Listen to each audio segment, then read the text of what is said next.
without fear or favor. And the MPA that visits political office, we don't need it. Because that signifies the rot which we are experiencing in this country. So we want as well free education.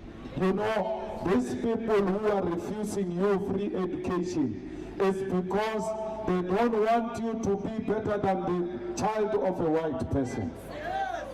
You must look at the lawyer we are having inside here, called Advocate Mugai Tobi. He's a black advocate, and he's excellent. Even senior counsels don't go anywhere close to him. Why? It is because of education. Education will demonstrate black excellence. And because they know that you've got potential to be better than them, they suppress you through making education expensive. The demands for free education is not an unreasonable demand.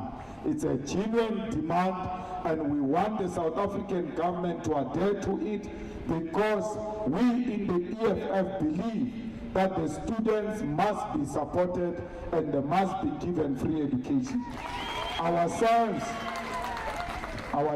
as parents, we must not complain about the children who are protesting.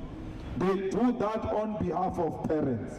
Because it's not those kids who are paying their fees, it's parents who are paying.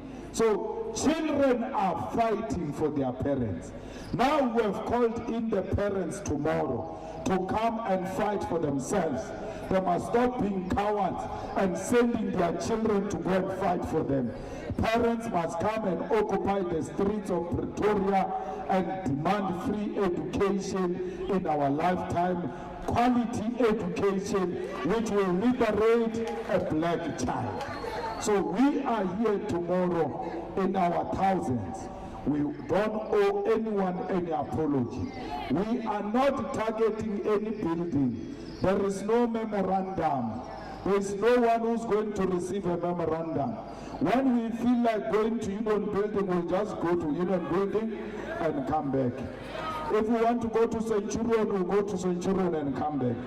If we want to go to Atteridgeville, we'll go to Atteridgeville. So there is no coordinated plan to from. There's nothing like that. We are marching, demonstrating our commitment for Zuma to resign. At least some few cowards now in the ANC have found their voice.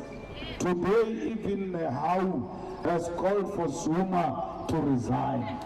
So many people are now coming on board because they've realized that Makanda is not a solution. So we need to find a solution to this country. 101 veterans of the ANC have called for Zuma to step down. So if veterans of the ANC say Zuma must step down, everybody else, the whole opposition, is united that Zuma must step down. So who is Zuma leading if he can't listen to all these people? He's leading himself and the Guptas, Swami and Van Rooyen. Van Rooyen came here to court to apply to interdict the report of the public protector. We are opposing that. We are saying Van Rooyen is wasting time. Maybe he can try to apply during weekend. We can oppose him. But he must not come during the week, because Van Rooyen is minister's weekend special. You remember he was a minister of finance for weekend, and then Monday he was gone. So now Van Rooyen brought a white lawyer there, an old white man who doesn't say anything. His name is what? Detroit. I've never met such a useless lawyer like Detroit in my entire life. He's called a senior counsel for nothing. But what is funny enough is that the court is listening to Detroit. When we say judiciary is not transformed, it doesn't mean we're attacking the judiciary. When we say judiciary is not transformed, we mean that white people still have a special place in court. The guy says nothing. The court listens to him. And then if it was a black lawyer, he would not have stood there for 20 minutes. They would have said to him, go away. We don't hear what you are saying. But because it's a white Afrikaner, Detroit is Afrikaner.